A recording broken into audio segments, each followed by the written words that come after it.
¿Qué está pasando con nuestros hijos en estos tiempos particulares de la pandemia?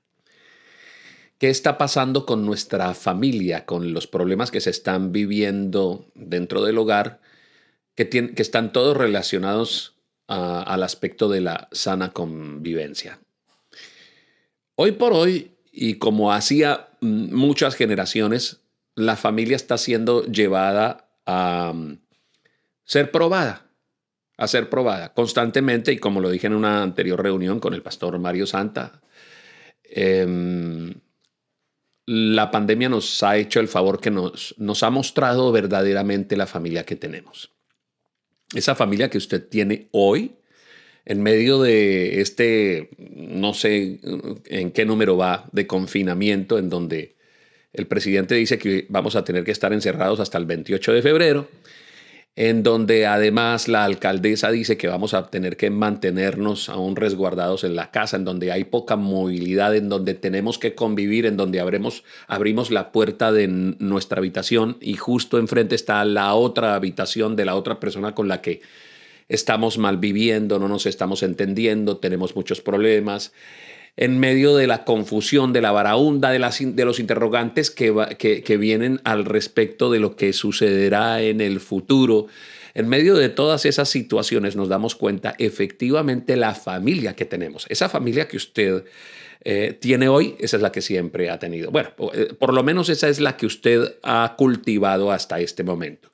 Si usted tiene una familia en la cual convive bien, felicitaciones, parece que ha hecho un excelente trabajo. Si usted se ha dado cuenta que su familia no está tan bien como usted creía que estaba, es hora de ponerse a trabajar. Y si usted tiene una familia que está pasando por situaciones muy difíciles, pues es hora de ponerse a trabajar y hacer un mea culpa y entender que pues tenemos lo que hemos construido. Lo bueno es que nosotros los cristianos entendemos siempre un factor, ¿no? Nunca es tarde para empezar a resolver los problemas. En Jesús siempre hay oportunidad. Pero la idea, como sucede en la medicina tradicional, la idea no es sanar, la idea es prevenir. Nos ha llegado constantemente, estamos recibiendo junto con Yasmín muchos emails de personas que hacen preguntas de todo tipo, de toda índole, con respecto a la familia, a cómo convivir en estos tiempos. Estamos desarrollando nuestra escuela para padres. Y en medio del trabajo que estamos haciendo de la escuela para padres, nos llamó la atención un email de una mujer un tanto desesperada por la situación que estaba viviendo con sus hijos. Les hago un resumen, luego vamos a mirar dos ejemplos que tiene la palabra de Dios y luego vamos a empezar a poner en práctica, mirar qué es lo que debemos hacer. A derribar un poco esas estructuras mentales que la sociedad nos ha enseñado, que la familia, que la cultura nos ha enseñado, para empezar a establecer el reino de Dios y su justicia que están descritos en la palabra de Dios. Y esta mujer, un tanto desesperada, hablaba acerca del desespero que le producen sus hijos, porque están conviviendo muy mal, porque la casa se les volvió un lugar en donde no se puede ya decir algo, pensar algo, en donde no se puede tener una diferencia porque se levantan a gritos. Y parte de lo que sucedió en días pasados, antes que nos enviara este email, es que sus hijos estaban completamente desesperados y le gritaron, les petaron que ella los había criado con unos estándares demasiado altos. Reconoce ella en ese email que sí, que efectivamente desde niños ella estuvo trabajando por darles un proyecto para sus vidas, porque ellos fueran lo mejor. Y hace ese énfasis, ¿no? Pastor, siempre quise que fueran lo mejor. Creo que no me equivoqué y que hice todo mi trabajo y mi esfuerzo para que fueran lo mejor. En parte el problema que ella está pasando junto con su esposo en casa es que los chicos a los que desde niños se les tuvo un proyecto y siempre se les pidió que fueran lo mejor para que fueran productivos, para que tuvieran cuerpos adecuados, para que tuvieran mentes y actitudes adecuadas para la vida, hoy en día se sienten que son improductivos porque están encerrados en una casa, porque no tienen trabajo. Parte del pensamiento que ellos llevan y esta familia lleva es que si no produces dinero, entonces algo está mal. Crearon hijos, educaron hijos y formaron una familia para ser altamente productiva. Pero viene la época de la pandemia y se dan cuenta que aunque muchos están capacitados para lograr objetivos y éxitos en la vida, lamentablemente no aprendieron a convivir, no aprendieron a estar confinados en cuatro paredes, ni a amarse de la manera adecuada, ni a comunicarse. Hay muchos problemas de comunicación hoy en día en la familia, porque a pesar de que esté confinada, no saben, porque nunca lo han hecho, no han sabido comunicarse. Bien, parte de la respuesta que tenemos que darle a esa persona y de lo que debemos aprender, porque esto es un continuo aprender, es que educar a hijos es un acto meramente de fe. Es un acto de fe educar hijos, porque usted como papá, como mamá, está trabajando en personas de las que usted siempre dependerá cómo respondan ellos a la educación que usted le da. ¿Pueden los malos padres tener buenos hijos? Sí. ¿Cómo pueden tener los buenos padres malos hijos? Sí, porque nuestra decisión es totalmente independiente. Dios no tiene nietos, Dios tiene hijos. Y cada quien responde a la educación de la manera como quiera. Cada quien es autónomo y responsable de la manera como decidió vivir su vida. Sí, pero eso no anula el hecho de que la educación hace parte del proceso de formación de cada uno de nuestros hijos, y nuestro deber como padres es hacer lo mejor posible para poder instruirlos en el camino de Dios. Por eso la palabra de Dios dice en Proverbios, dice, instruye al niño en su camino, cuando fuera grande no se apartará de él. Entonces, recalo en esto. De hecho, le puse a este mensaje, hijos convenientes son un factor de fe. Un factor de fe. Y vamos a ver dos ejemplos en la palabra de Dios, uno en donde hubo un factor de fe en la vida de Moisés y otro donde no lo hubo en la vida de David. Voy a empezar a leer Hebreos capítulo número 11, versículos del 23 al 29, pero no voy a leer hasta el 29, ¿ok? Pero sí, apúntelo ahí porque es necesario para que usted, cuando usted va a hablar de aspectos de fe, usted se va a Hebreos 11. Cuando usted va a hablar de aspectos de amor, se va a 1 Corintios capítulo número 13, el capítulo del amor, pues este es el capítulo de la fe, de los héroes de la fe. Hebreos 11, 23 dice, por la fe Moisés, recién nacido, fue escondido por sus padres durante 3 meses porque vieron que era un niño precioso y no tuvieron miedo al edicto del rey. Unos padres que tienen unos hijos entienden que tiene que haber la suficiente fe de saber que esa criatura que les ha nacido se va a formar en el hombre que Dios quiere que sea. Luego ahí empieza a narrar los efectos de lo que hicieron Amram y Jacabed con Moisés, ¿no? Por el versículo 24 dice, por la fe Moisés ya adulto renunció a ser llamado hijo de la hija del faraón, prefirió ser maltratado con el pueblo de Dios a disfrutar de los efímeros placeres del pecado, consideró que lo oprobio por causa del Mesías era una mayor riqueza que los tesoros de Egipto, porque tenía la mirada puesta en la recompensa. Mire esto, toda la vida de Moisés, usted se da cuenta que es factor de fe. Por la fe hizo, por la fe se equivocó como todos, hizo cosas buenas, hizo cosas malas, pero siempre mantuvo una fe porque fue un niño que desde pequeño le fue impuesto ese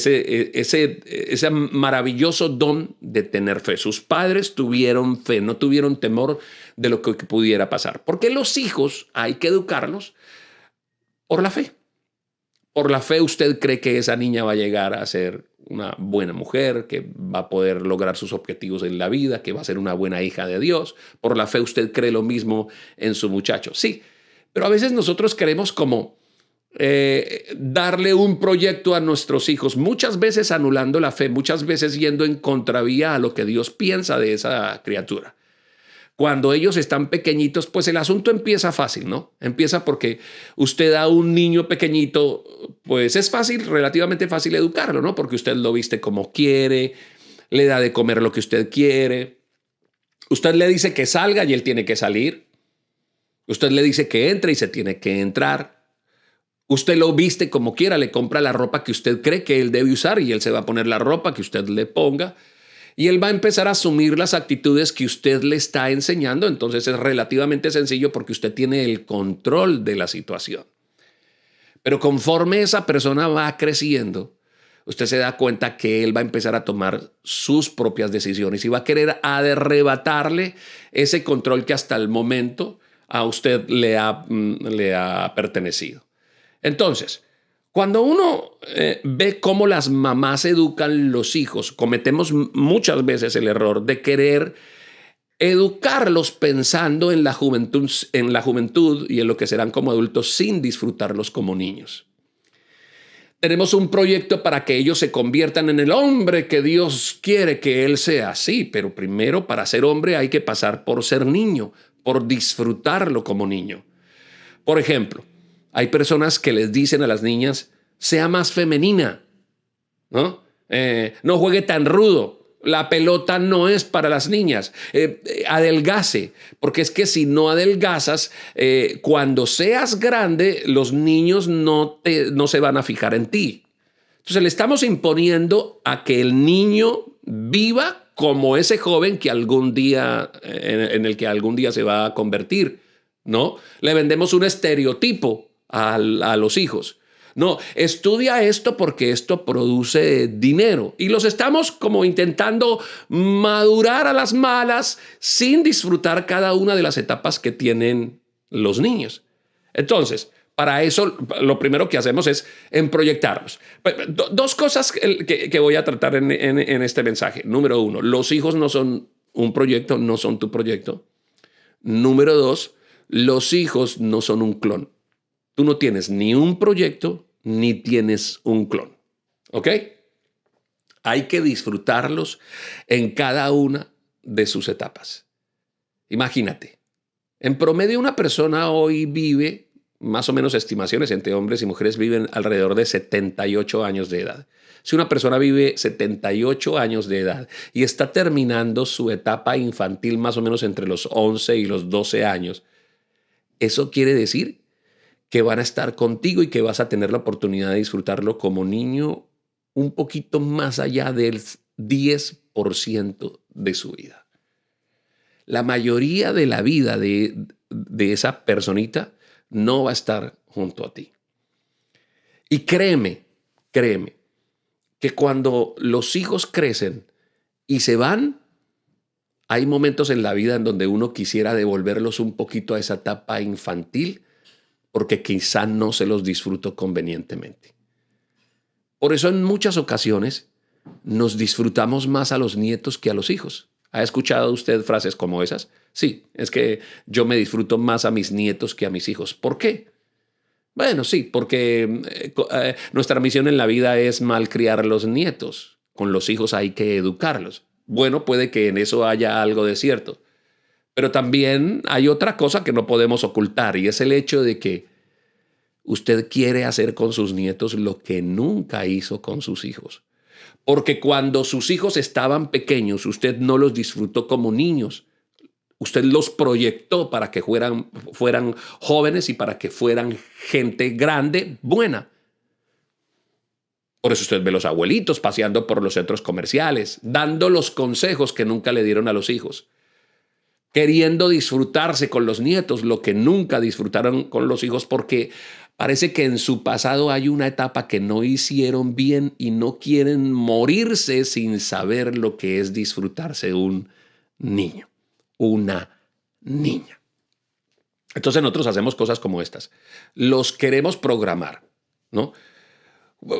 Actitudes por las que usted se puede dar cuenta que usted tiene un proyecto y sin disfrutarse a sus hijos. Primero porque usted lo pone a estudiar cuanta clase pueda, ¿no? para hacerlo mejor, para hacerlo el número uno. Entonces usted lo mete a clase de Kumon porque pues es bueno, las matemáticas desarrollan mucho la mente para que cuando él sea grande tenga una mente abierta. Entonces a temprana edad usted lo pone en Kumon.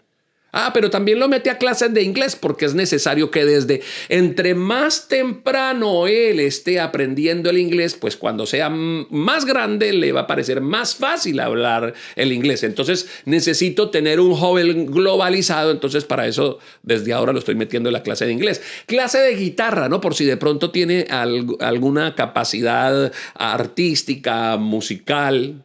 No, yo les decía el otro día, entre más fino sea el instrumento, como que mejor nos sentimos, ¿no? Sí, violín, violonchelo, oboe. Sí. Usted no mete a su hijo a curso de música de maracas, guacharaca, pandereta. No. Entre más estilizado sea el instrumento, como que habla más. Por favor, María Camila, ve a tus clases de violín, ¿no? No digo que estén mal las clases. Digo que el problema de muchos padres es que siempre están metiendo de clase en clase a sus hijos porque quieren programarlos para sentirse ellos orgullosos del hijo inteligente, capacitado que Dios le dio. Por ahí de pronto termina metiéndolo también a danza, ¿no? Sí, pues si le estamos desarrollando la mente, le estamos desarrollando el lenguaje, le estamos desarrollando la capacidad artística, pues es importante también que tenga un cuerpo estilizado, delgado, adecuado a los estereotipos de la gente de hoy en día. Entonces, qué bueno meterlo a danza. Y ahí tienes el prototipo del niño correcto, del niño adecuado para mostrar, para fanfarronear, ¿no? Y por ahí, pues, también de pronto termina haciéndote un favor, que llevas a tu hijo a esos centros de adoctrinamiento en donde después de la clase de inglés va de guitarra va a la danza, porque además eso hace que él desocupe tu agenda, porque tú estás demasiado ocupada en todas tus actividades. Y mientras el niño esté ocupado, pues te puede dejar tu tiempo libre.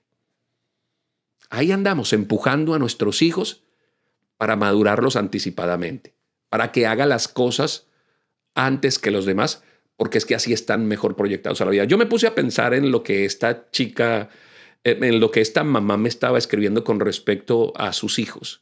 Y me imaginé cómo pudo haber sido esa infancia. Ella queriendo que cada uno de sus hijos fueran primero en todo, estudiaran de todo, fueran mejor que los demás. Y ese es un error que cometemos como padres. Nos encanta que nuestros hijos sean mejor que el vecino, mejor que el primo, mejor que los demás. Nos encanta demostrar que tenemos hijos privilegiados, superdotados, inteligentes. Nosotros con uno de nuestros hijos estábamos cometiendo ese error antes de que fuéramos cristianos. Nos nació un chico capacitado para el estudio, para las matemáticas, inteligente. Y algún día en esta familia se cometió el error de, como también fue haber recibido una mala información de parte de una profesora, ¿no? Nos dijo, es que el niño tiene el rendimiento académico de un niño de grado superior. Perdón, es que me estoy tomando mi tintico. Ustedes también aprovechen. Eso es lo bueno de tener, ¿no? Reuniones así, estar uno en la casa. Muchos de ustedes antes se ponían la pinta dominguera para ir a la iglesia y la pintica. Ahora están ahí en pantalonetas sorbiéndose también su tinto mientras escuchan la predicación. Salud. Y entonces, pues esta profesora nos dijo, no, es que el niño tiene una capacidad intelectual superior a los niños de su edad. Si usted quiere, se lo promovemos al siguiente grado. Y sí, nos pareció bien. Pues ¿a quién no le gusta tener un hijo que tiene una menor edad y está en un grado superior? Y cometimos un error. Quizá al contarle esta experiencia, usted reaccione, ¿no? Ahora, es nuestra experiencia. No estoy diciendo que sea la experiencia para ustedes, pero le voy a contar esta experiencia. Entonces subimos a nuestro hijo de grado y cometimos un error que luego tuvimos la oportunidad de corregir cuando le dimos la oportunidad de que la palabra de Dios fuera el norte, la brújula, para poder educar convenientemente a nuestros hijos. Porque nuestro hijo sí tenía la capacidad intelectual para estar en un grado superior, pero no el carácter, ni la personalidad, ni la madurez. Y entonces se acostumbró a estar solo, porque los niños de una edad más grande jugaban a otras cosas, pensaban otras cosas, tenían un comportamiento distinto y nuestro hijo tuvo que pasar parte de la educación en su vida completamente solo en el colegio. Lo arrojamos a la soledad de ser un niño que era menor, teniendo un conocimiento a los niños, acorde a los niños más adultos que él, y fue un error. Y fue un error. Y a veces uno tiene que decirle a los padres, mire, cuidado que usted no esté madurando a su hijo demasiado solo por el acto egoísta de usted después poder salir a decir creer que usted tiene un hijo superdotado. Entonces, corrijamos un poquito esa actitud de las mamás que dicen, sí, mi hijo tiene 6 años y ya lee. Y es el primero. Mi hijo ya escribe y solo tiene 6 años. Ok, señora, felicitaciones. Pero el vecino de al frente ya repara su bicicleta solo y tiene 5 años. Y el de la esquina ya canta con la guitarra. Y el primo ya mete 3 goles por partido, porque cada niño tiene la capacidad de desarrollar su don específico que Dios le dio para que lo manifieste en cada una de sus actividades infantiles. Pero por favor, tenga cuidado cuando usted le está diciendo a su hijo, llega de primero, saca la mejor nota. Debes estar dentro de los 5 primeros del salón.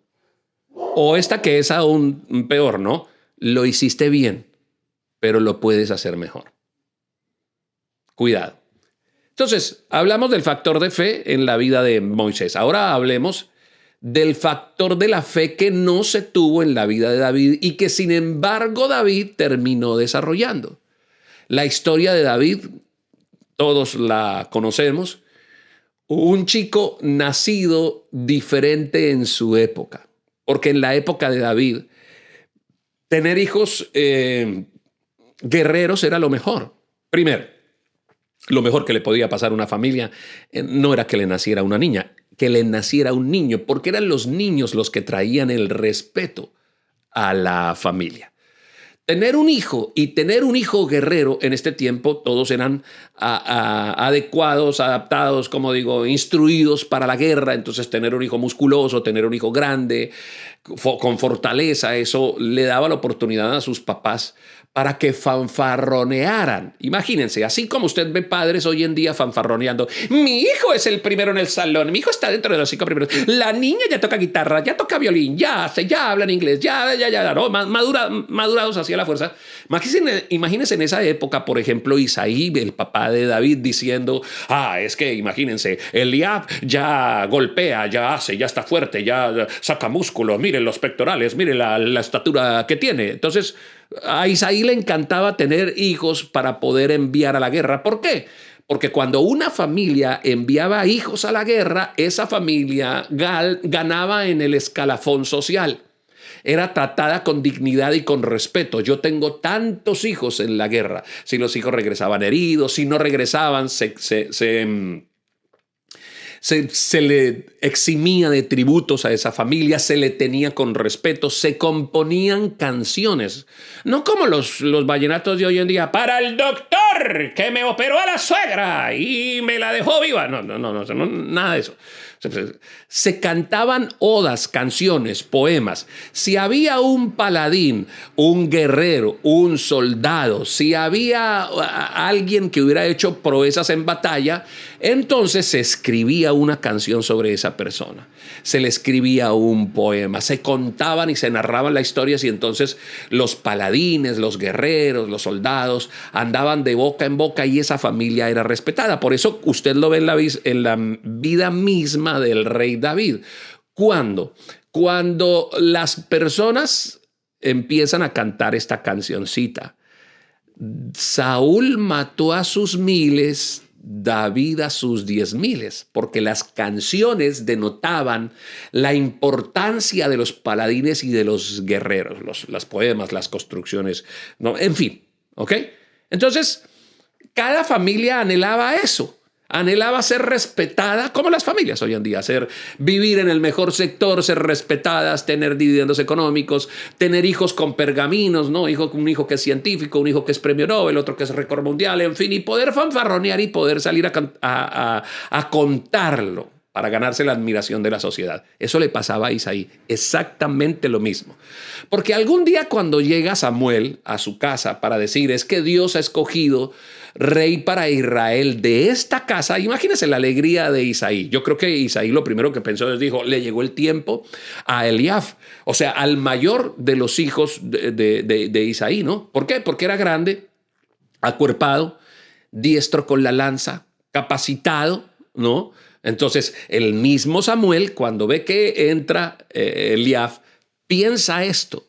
Y ahí es donde la palabra de Dios a José Ordóñez le regala una frase que es de las que más me encantan. Frases preferidas que están en la Biblia que me encantan a mí. Esa es Dios hablándole a Samuel. Samuel diciendo, ¡wow! Dios se ha escogido rey para Israel. ¿Por qué? Porque lo vio grande. Porque Samuel vio el estereotipo de la persona que está capacitada para triunfar en ese momento. Algo así como si de pronto usted tiene una hija en edad casadera, ¿no? En edad casadera, y de pronto usted abre la puerta y ella está ahí parada con un muchacho bien, ¿no? Bien vestido, con su corbata, su traje, ¿no? Detrás de él un automóvil, y de pronto el muchacho le dice, señora, ¿cómo le va? Mucho gusto, qué placer conocerla, es que vengo con la firme intención de ser el novio de su hija, o quiero casarme con ella, sí, yo vivo en tal lugar y hago esto y trabajo y soy graduado en la universidad y tengo estos pergaminos, y usted dice, wow, a todas luces este muchacho, sí, no, esto es lo mejor, sí, más o menos, como cuando usted ve para su hijo también una muchacha bonita que va a la iglesia, alta, rubia o morena, como quiera que sea, físicamente bien atractiva, que estudia en una buena universidad, que gana un buen sueldo, que pertenece al linaje y a una familia que vive de las 72 para allá, o no, pues 72 para allá no, vamos a ponerle que vive por los lados de Cota, ¿no? Donde vive la gente pudiente, la gente, bueno, en fin, usted ve el prototipo de la mujer correcta para su hijo, del hombre correcto para su hija, porque tienen dinero, porque cumple los estándares, número uno, que la sociedad tiene, que la cultura le da, y que usted mismo ha programado para esa persona. Yo creo que Dios nos debe hablar a los padres. Yo creo que Dios nos debe hablarle a muchas personas, así como le habló a Samuel, que queda admirado por la fortaleza y la musculatura de Eliab. Y le dice así, no, Samuel, no mires lo grande de su estatura. Así hay que decirle a algunas suegritas que hay por ahí. No, mujeres, sí. Que sea bonito no garantiza la felicidad que le va a dar a tu hija. Que tenga plata no hace que sea garantizada la felicidad que le va a dar a tu hija. Que sea hermosa y que sea de buena familia no garantiza que vaya a ser buena esposa y buena madre. Continuamente tenemos que escuchar a ese mismo Espíritu Santo que le habló al intelecto, ¿no? Al interior de Samuel para decirle, no mires lo grande de su estatura ni su musculatura, porque yo lo desecho. Ustedes tienen la costumbre de ver, o sea, el hombre ve lo que está frente a sus ojos, pero yo miro el corazón. Más bien debería ser como una costumbre para nosotros decirle a nuestros hijos, algún día te vas a casar, algún día vas a establecer una vida y solo cuídate de algo, no me importa la persona que venga por ti. No me importa si es alta, bajita, negro, blanco, gris, rosado, amarillo, violeta, fosforescente. No me importa si es de derecha. Si es de derecha, hijito, usted sabe cómo es que aquí escogemos los novios. No, tampoco de izquierda, ¿no? No se sabe si será de izquierda, si será de derecha, si tiene plata, si no tiene plata, si vive en la pobreza, en la riqueza, si tiene estudio, si no tiene estudio. Condición importante, que ame a Dios. Pero aún así te estamos educando para que quien tome la decisión seas tú. Lo más importante, que ame a Dios, que ame a Dios, que Jesús sea el centro de su corazón. Entonces, Dios le dice esto a Samuel. Le dice, no, Samuelito, Samuelito, no. ¿Qué haces tú mirando lo que está frente a tus ojos? Yo miro el corazón, yo lo desecho.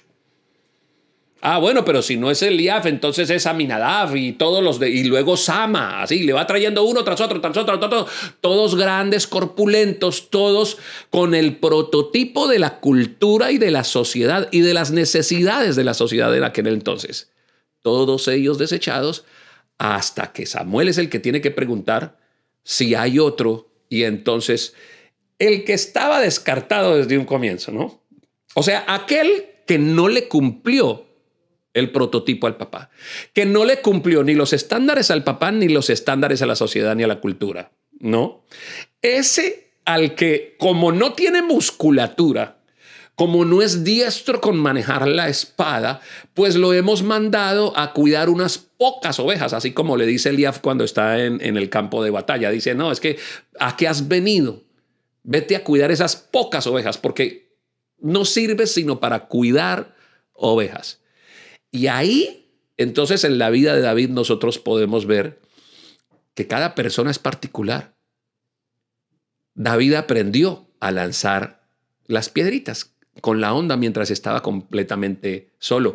Nadie sabía que ahí, en la soledad de su vida, mientras no cumplía los prototipos de la sociedad, él aprendió muchas cosas que después puso en práctica. Mire todo lo que fue David. David fue agrónomo, estratega militar, poeta, músico, compositor, luthier, porque además construía instrumentos musicales. Tenía tantas capacidades que para su papá y para su familia no eran importantes. Y sin embargo, Dios las había puesto desde el comienzo, porque sabe que hay cosas. Usted puede vivir en una familia y sin embargo hay talentos, hay dones y hay capacidades que ni tu papá ni tu mamá descubrieron que tú tenías. Es más, de pronto tú todavía no has descubierto que tienes, y solo hasta cuando llegues a enfrentar las dificultades, los retos y los compromisos de la vida, vas a saber que están ahí.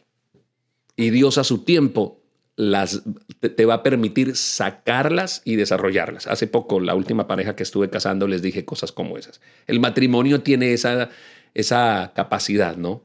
Tiene esa maravillosa experiencia. Tenemos dos frente a nosotros que se van a casar y habrá talentos y virtudes que ellos no saben que tienen, pero que van a tener que sacar a flote, que les van a aparecer cuando empiecen a resolver sus problemas, a convivir en la vida, a enfrentarse a sus necesidades económicas, cuando se enfrenten a ser padres. Siempre, cuando recién se van a casar, yo les digo, hay cosas que tú aún no conoces de esta mujer. Virtudes y defectos, que a su tiempo, conforme empiecen a vivir, van a empezar a aparecer. Bueno, David había cosas que no sabía y que poco a poco Dios le fue permitiendo que las fuera develando, que las fuera desarrollando, que estaban en David desde el comienzo. Desde ese Salmo 138, versículo número 13, creo que es cuando dice, tus ojos vieron mi embrión. Nada de lo que yo soy fue escondido de ti, sino que cada una de las cosas que yo soy ya estaban escritas en tu libro. O sea, en este salmo, David nos enseña algo bajo la inspiración del Espíritu Santo. Una persona no ha nacido, no ha visto la luz, y ya Dios puso en esa persona dones, talentos, características que le habrán de acompañar por el resto de su vida. Isaías 26:3. Lo quiero compartírselo a ustedes para pasar al siguiente punto. Tú guardarás en completa paz a aquel cuyo pensamiento en ti persevera, porque en ti ha confiado. Romanos 12:3. Por la gracia que se me ha dado, les digo a todos ustedes, nadie tenga un concepto de sí más alto que el que debe tener, sino más bien piense de sí mismo con moderación, según la medida de fe que Dios le haya dado. Vivir en completa paz, porque persevera en la confianza de Dios. No es lo que su familia lo programó para hacer. Él es lo que en esencia es. Y en Romanos 12:3, el apóstol Pablo nos dice, no hay que creernos más de lo que somos ni intentar lo que no somos, sino cada quien debe pensar de sí con moderación. La pregunta para los padres aquí a esta altura de la predicación es, ¿de qué manera usted está educando a sus hijos? ¿Usted está educando a sus hijos para que ellos sean lo que Dios dice que ellos son? ¿O usted los está educando en cuanto a todos los cursos, todos los proyectos que usted tiene para ellos, todos los prototipos que usted quiere venderles como un acto egoísta para que ellos cumplan sus expectativas como mamá y como papá y no la voluntad de Dios? Ok. Yo tengo 4 hijos ya grandes. La menor tiene 20 años. Eso ya es tener hijos grandes. Y con esto no estoy diciendo que no debemos tener un proyecto para nuestros hijos ni que no debemos orientarlos sobre determinado camino. Yo lo hice con cada uno de ellos. Y parece como si ellos se hubieran puesto de acuerdo para llevarme la contraria. A mí y a mi esposa. Sí. Nosotros queríamos que nuestra hija mayor, que ya tiene como 30, 31, algo así. Me toca preguntar. Yo para las edades soy muy malo.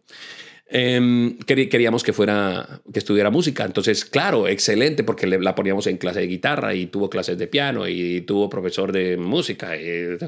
Terminó estudiando producción de cine. Le encantó el cine. Al segundo, nosotros queríamos que se casara con una colombiana y se terminó casando con una americana. Tan americana que es hija de nativos acá de los Estados Unidos. Con el tercero, imagínese, así grande, musculoso, fuerte, yo quería que fuera militar, se dedicó a los negocios, al business. Y a la menor, pues uno decía, pues ya está, queremos que sea bióloga marina, terminó estudiando computer science, o sea, ciencia de computadores. Al que uno quería que anduviera peinado, se despeinaba. Al que uno quería que se quedara, ese se fue. Y correcto, todo lo contrario. Que adelgase un poquito la que está un poquito gorda, no, esa se engordaba. Que engordara un poquito la que estaba muy flaca, no, esa adelgazaba más. Al que uno le decía entre, ese salía. Al que uno le compraba ropa fina, fue el que más le gustaron los chiros. Todo. Usted se ríe de pronto porque está pensando en la manera como operan sus hijos, ¿verdad?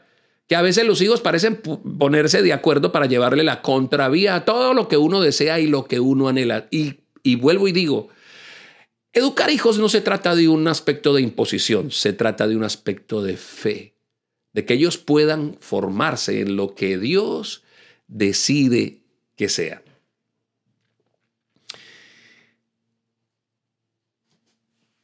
Constantemente le estoy preguntando a los padres de familia por qué hacen cosas como estas.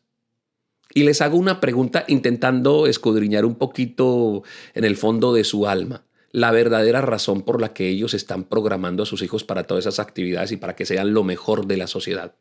¿Por qué le tienes ese proyecto de vida a tu hijo?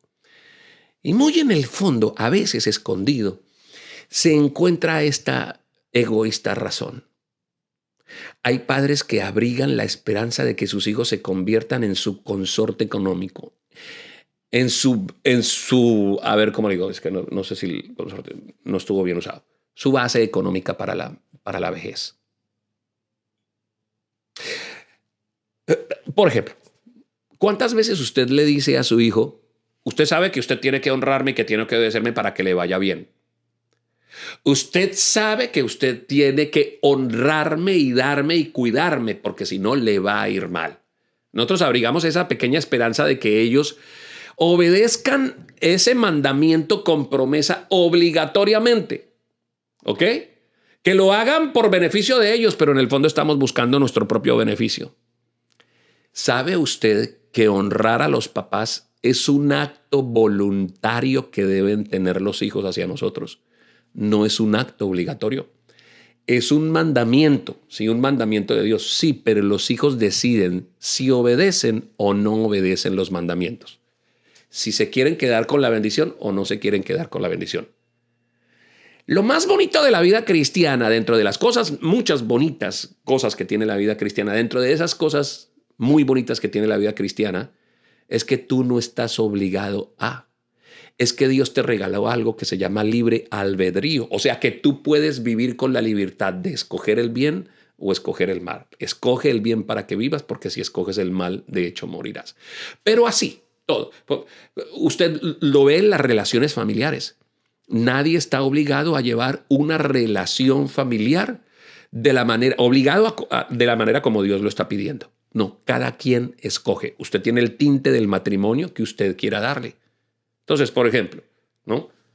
Por ejemplo, voy a poner un ejemplo. Esta parte no le va a gustar a las mujeres. Efesios capítulo número 5, cuando Dios le dice a las mujeres, esposas, sométanse a sus maridos, sométanse a sus esposos, ¿no? Versículo que muchas mujeres ya tienen borradas de la Biblia porque eso no, o sea, Dios está equivocado, según el concepto de ellas, ¿no? Esposas, obedezcan a sus maridos en todo, ¿no? Ojo con esto, que está hablando les está dando una orden, ¿sí?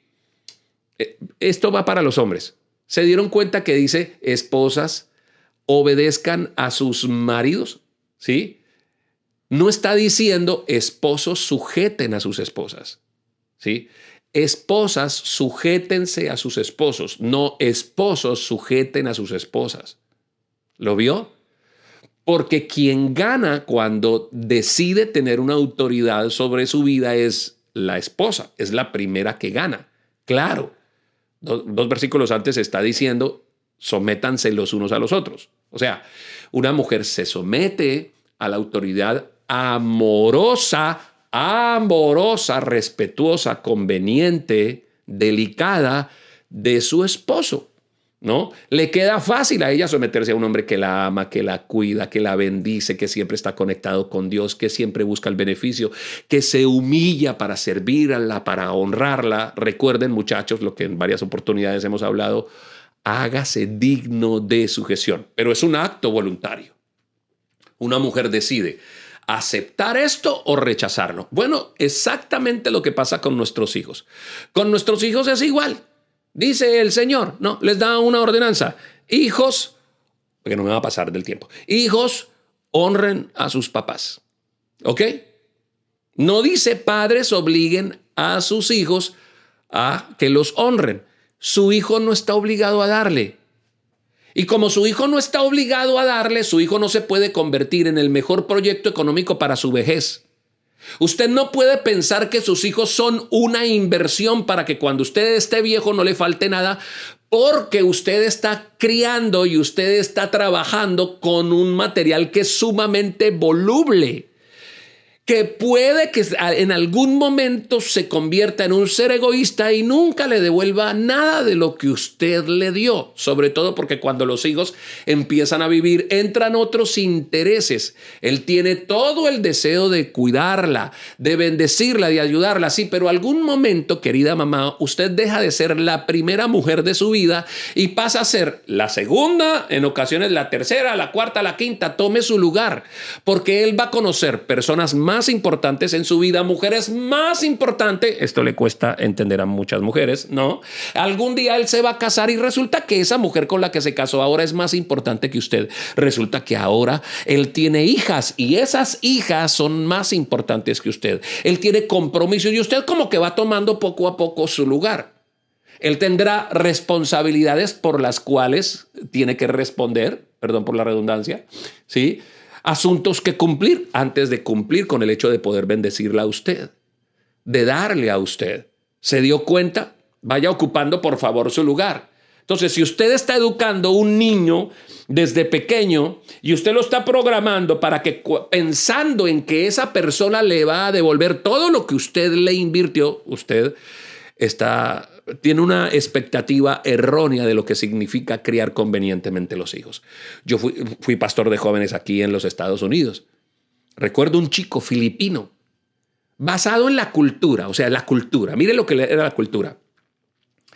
Decía él, es que lo mejor que le pudo haber pasado a mis papás, según lo que ellos dicen, es que yo hubiera llegado aquí a los Estados Unidos y que me hubieran dado la ciudadanía y poder trabajar para enviarles dinero. Pero pastor, estoy agotado porque todos los meses tengo que enviarles dinero, pero cada vez les alcanza menos. Entonces tengo que trabajarles más para darles más, porque mis padres siempre me dicen esto, que yo no los puedo abandonar, que yo no los puedo dejar y que yo debo pagarles todo lo que ellos hicieron por mí y que no se me olvide que la palabra de Dios dice que yo tengo que honrarlos porque si no lo hago me va mal. Y ahí es donde uno necesita hablar con esa clase de personas que están aquí en los Estados Unidos, viviendo como esclavos de las personas que están en su país de origen. Es verdad que Dios nos manda a ser generosos, a honrar a nuestros papás, pero también nos manda a ser cumplidores con las responsabilidades número uno que tenemos en nuestra vida. Hay personas, ahora cuando usted va por California, por Texas, y usted escucha hablar a algunos mexicanos, usted se da cuenta que la sociedad mexicana de esas ciudades que están al límite de los Estados Unidos, esas familias piensan en que el mejor proyecto que pueden tener para sus hijos, para sus hijas, es que puedan pasar el río, puedan pasar el border, puedan pasar el límite y llegar a Estados Unidos y allí establecer su vida, como si Dios fuera americano. Perdón que están soplando aquí el jardín justo a esta hora. Si escuchan un motorcito es que están... Algo nos debe estar pasando como sociedad, algo nos debe estar pasando en la cultura para pensar que lo mejor que nos puede pasar, que le puede pasar a nuestros hijos, que le puede pasar a nuestra vida es que un hijo le den la visa, viva en otro país, gane en dólares, gire, se case con una rica, se case con un rico, o le den un buen trabajo o le den una buena posición en donde pueda ganar. Algo debemos estar haciendo mal y algo no estamos pensando adecuadamente si ese es nuestro proyecto de vida con los hijos. Por eso aquí en los Estados Unidos, nosotros que somos pastores de familia, constantemente nos estamos enfrentando a las enormes dificultades que tienen las parejas, los matrimonios, porque gran parte de los recursos que trabajan, que se ganan el marido, o sea, el esposo o la esposa, muchas veces los dedican para girarlos a su casa, quitándole el propio pan de la boca a sus hijos, sin cumplir las necesidades que tienen sus propias familias. Me desconcentra el ruido del motor ese. Bueno, pero quiero terminar y no alcancé a avanzar con el asunto de tu hijo no es un proyecto y faltó el punto número 2 que era tu hijo tampoco es un clon. Esto es parte de la escuela para padres. De pronto si buscas ahí en las redes sociales, las redes cristianas sociales de José Ordóñez, que es José Ordóñez Cristiano, en Facebook o en YouTube, ahí voy a poner los otros capítulos conforme vayamos avanzando. Pero termino con esto. Qué bueno sería que tú tuvieras la ocasión, la oportunidad de mirar exactamente la manera como tú estás educando a tus hijos. Esto es solo parte de una característica que puede estar causándote daño. Creo que hay muchos padres de familia que necesitan pedirle perdón a sus hijos. Creo que hay muchos padres de familia que necesitan entender que educar hijos es un factor de fe. Que lo mejor que le puede pasar en la vida a su hijo es que su hijo tenga temor de Dios. Con el temor de Dios, como la Biblia, como su norte, como la lámpara para su camino, como el ejemplo que usted le da de lo que significa verdaderamente una familia cristiana, es la mejor herencia, porque su hijo, si su hijo es educado adecuadamente, él solito, si su hija es educada convenientemente, solita va a tomar las decisiones. Habrá oportunidades en que se equivoque. Pero si le enseñas el temor de Dios, corregirá, se levantará y continuará avanzando. Que Dios los bendiga. Que Dios le dé la oportunidad a ustedes de tener la sabiduría suficiente de saber educar hijos. Que tengan una vejez alegre. A veces esto suena un tanto duro. Me lo decían el otro día ahí en Bucaramanga porque les decía yo a los padres, no esperen que sus hijos les devuelva algo. Diseñe la vida de tal manera que usted no tenga que depender ni esperar que sus hijos le den algo. A cuenta seguida le decía yo a los hijos, y queridos hijos, devuélvanle a sus papás todo lo que puedan. Tengan la gratitud y bendíganlos hasta el último momento de sus vidas, porque recuerden que Dios, los primeros bendecidos van a ser ustedes. La vida de José Ordóñez solo cambió el día que le entregó su corazón a Jesús. Sabe, yo creía que tenía un modelo correcto de familia, hasta que llegó la palabra de Dios. Y la palabra de Dios me enseñó entonces cómo educar a unos hijos, cómo tratar a una esposa, cómo vivir a pesar de nuestros errores como humanos. Desde el día en que Jesús llegó a nuestro matrimonio, nuestra familia empezó a tener un norte definido. Por eso siempre le recomiendo a cualquier persona, para que tu vida cambie, en el aspecto familiar, en el aspecto económico, en todos los aspectos, permite que Cristo sea el centro de tu vida. Porque con todos los pecados que has cometido, no tienes cómo justificarte al Padre. Pero Jesús subió a la cruz y entregó su vida para llevarte a una eternidad con Él. Pero mientras te lleva a esa eternidad con Él, te da la oportunidad de vivir adecuadamente mientras estés en este planeta. ¿Quieres tú aceptar a Jesús como el Salvador de tu vida, así como lo hice yo y lo han hecho millones de personas en todo el mundo en diferentes generaciones? Entonces repite conmigo esta oración. Dile: Señor Jesús, en este momento me arrepiento de todos mis pecados, de todas mis equivocaciones, de todos mis errores. Ahora reconozco que soy un pecador y que necesito tu perdón.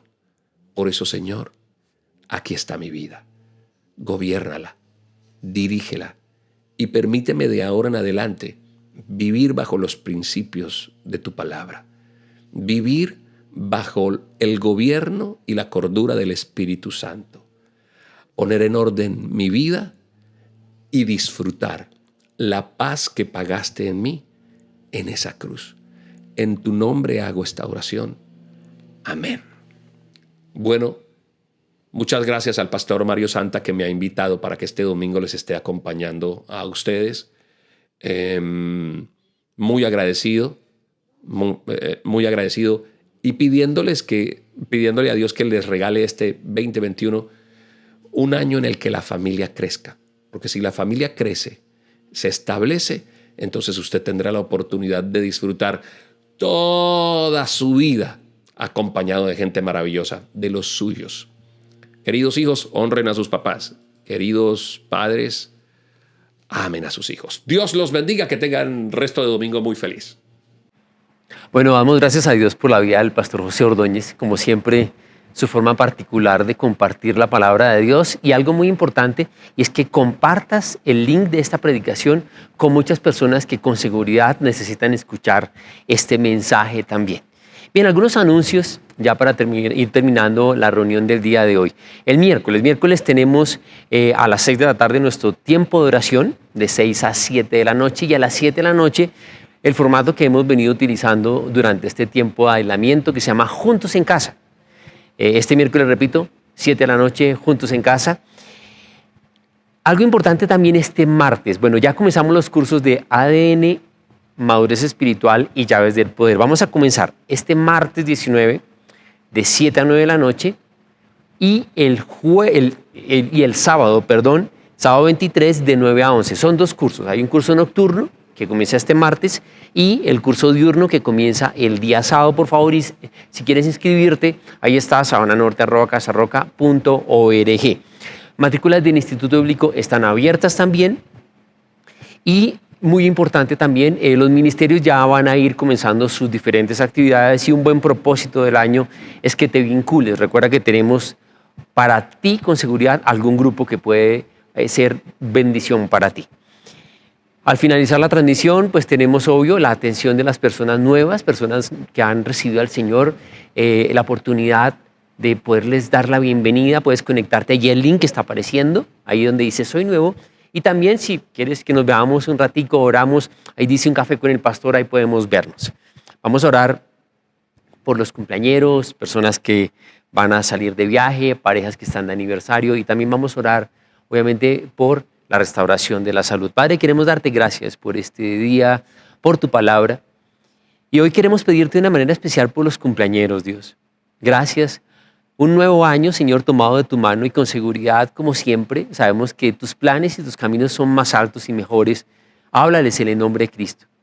Te pedimos también, Dios, por los matrimonios. Gracias por ello, Señor. Oramos, Señor, por la familia, que sean familias sólidas, estables y que tú los sorprendas, Dios, como siempre sabes hacerlo. Nuestra oración por aquellas personas que viajan, protégelos, cuídalos, que el motivo del viaje salga sin ningún tipo de tropiezo, con total éxito, así como oramos por la restauración de las personas que están enfermas, Dios. En el nombre de Jesucristo, pon tu mano sanadora, Señor. Y te damos gracias por esta semana que comienza, Señor, en el nombre de Cristo Jesús. Amén y amén. Bien, antes de la cena del Señor, recordarte como siempre lo importante, nuestros diezmos y nuestras ofrendas. Allí en página aparece cómo tú puedes hacer tus diezmos. Vamos a tomar la cena del Señor como siempre.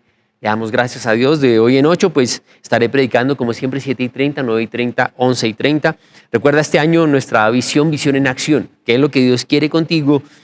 Toma nota de lo que el Señor está mostrando para ti, para tu familia, para tu ministerio, tu empresa. Y Dios con seguridad va a cumplir eso que te está mostrando. Bien. Yo recibí del Señor lo mismo que les transmití a ustedes. Que el Señor Jesús, la noche en que fue traicionado, tomó pan y después de dar gracias lo partió y dijo: este pan es mi cuerpo que por ustedes entrego, hagan esto en memoria de mí. De la misma manera, después de cenar, tomó la copa y dijo: esta copa es el nuevo pacto en mi sangre, hagan esto cada vez que beban de ella en memoria de mí. Porque cada vez que comen este pan y beben de esta copa, proclaman la muerte del Señor hasta que Él venga. Señor Jesucristo, queremos darte gracias en este momento. Darte gracias, Dios, porque es por tu sacrificio de amor que podemos nosotros tener una nueva vida. Y con este pan y este vino, que son símbolos de tu cuerpo y de tu sangre, recordamos esa muerte sacrificial en la cruz por nosotros. Y también recordamos que vas a volver otra vez a recogernos. Y aquí estamos esperándote, Señor. Oro por cada persona que está ahí conectada, Señor. Bendice su vida, su familia, a los chicos con sus estudios, sentimientos, Dios. A todos de una manera especial, Señor. Y te damos gracias en el nombre de Cristo Jesús. Amén.